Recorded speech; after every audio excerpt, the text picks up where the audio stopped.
Президент түзөтүү мекемелерин кайтаруу жана конвой департаментинин 80 жылдыгын майрамдоого катышты. Салык кызматы 4 айда 48 миллиард сомдон ашуун салык жыйнады. Кыргыз-Венгер өнүктүрүү фонду инвестициялык долбоорлорду каржылоону баштады. Билим берүү министрлигинин айтымында сентябрда мугалимдер жогорулатылган айлык акы алуусун улантат. Эмгек министрлиги зомбулукка кабылган аялдарга жардам берүү үчүн мобилдик тиркемени ишке киргизет. Кыргызстандын Австриядагы элчиси Венадагы советтик жоокерлердин эстелигине гүл чамбар койду. Бишкекте Айтматовдун Кызыл алма чыгармасынын негизинде тартылган дуал сүрөтү пайда болду. Бишкекте мектеп окуучуларына тарых музейине экскурсия уюштурулду. Ош областына милициянын көчмө кабылдамасы эл аралап түшүндүрүү иштерин жүргүзүүдө. Президент Садыр Жапаровдун катышуусунда юстиция министрлигине караштуу жазаларды аткаруу, мамлекеттик кызматтын түзөтүү мекемелерин кайтаруу, соттолгондорду жана камакка алынган адамдарды конвой менен коштоп жүрүү департаментинин 80 жылдыгына арналган салтанаттуу иш-чара өтүүдө. Мындан тышкары иш-чаранын алкагында президент кызматкерлерге ыраазычылык каттарды тапшырды. Эскерте кетсек, иш-чарага Коопсуздук кеңештин катчысы Марат Иманкулов, ички иштер министри Улан Ниязбеков, юстиция министри Аяз Баетов, коргоо министри Бактыбек Бекболотов жана башкалар катышууда. Январь-апрель айларында мамлекеттик салык кызматы мамлекеттик бюджетке 48 миллиард 75,1 миллион сом салык жана төлөмдөрдү жыйнады. Маалыматка ылайык бекитилген план 102,7% аткарылды. Же 1 миллиард 244,8 миллион сомго ашык чогултулду. Белгиленгендей, бул 2021 жылдын ушул мезгилине салыштырмалуу салыктар 18 миллиард 293,5 миллион сомго көп, же өсүү ырагы 161,4%ды түздү.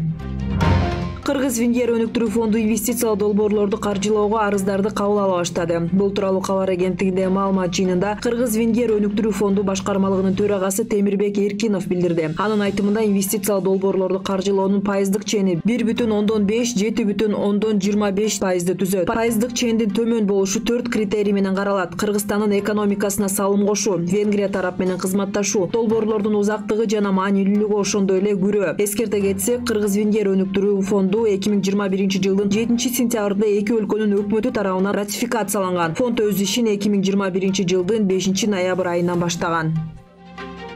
Быйылкы жылдын сентябрь айында деле мугалимдер жогорулатылган айлык акы алышат. Маалыматка ылайык, министрлер кабинетинин 30 мартта номер 181 билим берүү системасынын педагогикалык жана айрым категорияларда кызматкерлерине эмгек акы төлөөнүн шарттары жөнүндө токтомуна ылайык педагогикалык персоналдын эмгек акысы 80%, административдик башкаруучу персоналдык эмгек акысы 50%, техникалык жана кенже тейлөөчү персоналдык эмгек акысы 80%га жогорулатылды. Министрликтен кошумчалаганда, быйыл жылдын сентябрында мугалимдердин айлык маянасын азайтылат деген маалымат чындыкка дал келбейт.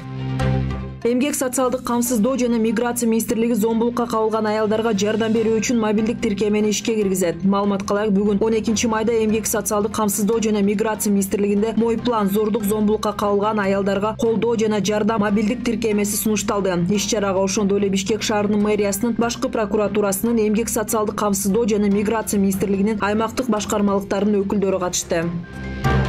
Вена шаарында улуу ата мекендик согуштагы жеңиш күнүнүн 77 жылдыгына арналган салтанаттуу иш-чара болуп өттү. Тышкы иштер министрлигинин басма сөз кызматы билдиргендей, иш-чаранын алкагында Кыргызстандын Австриядагы элчиси Төлөндү Макеев жана Кыргызстандын дипломатиялык өкүлчүлүгүнүн кызматкерлери Вена шаарындагы Шварценберг плац аянтында советтик жоокердин эстелигине жана Вена шаарындагы Борбордук өрүстөндө советтик жоокерлердин эстелигине гүл чамбарларды коюшту. Салтанаттуу аземге КМШга мүчө бир катар мамлекеттердин дипломатиялык өкүлчүлүктөрүнүн жетекчилери жана кызматкерлери да катышты. Бишкекте Чыңгыз Айтматовдун атактуу Кызыл алма чыгармасындагы каармандары, кыргыз киносунун белгилүү актерлору Сүймөнкул Чокморовдун жана Таттыбүбү Турсунбаеванын элеси түшүрүлгөн мурал пайда болду. Муниципалитеттин басма сөз кызматы билдиргендей, Бишкектин Чүй проспектиси 124 дарегиндеги имараттын капталын Жубили Кыргызстан камсыздандыруу компаниясынын тапшырыгы жана демилгеси менен стрит-арт сүрөтчүлөрү кооздоду. Мурал имараттардын фасадтарын жаңылоонун алкагында орнотулуп, компаниянын 25 жылдыгына карата шаарга белек болуп саналат. Бишкек шаарынын 144 жылдыгынын алкагында 1-май районундагы мектептердин окуучулары үчүн экскурсия уюштурулду. Муниципалитеттин басма сөз кызматы билдиргендей, 1-май районунун акиминин орун басары Аида Рыспаева номер 54 мектептин окуучулары менен бирге улуттук тарых музейине барды. Музейде мектеп окуучулар кыргыз элинин тарыхы менен таанышып, маданий мурастарга таанылык экспозицияларды, этнографиялык жана археологиялык коллекцияларды көрүштү.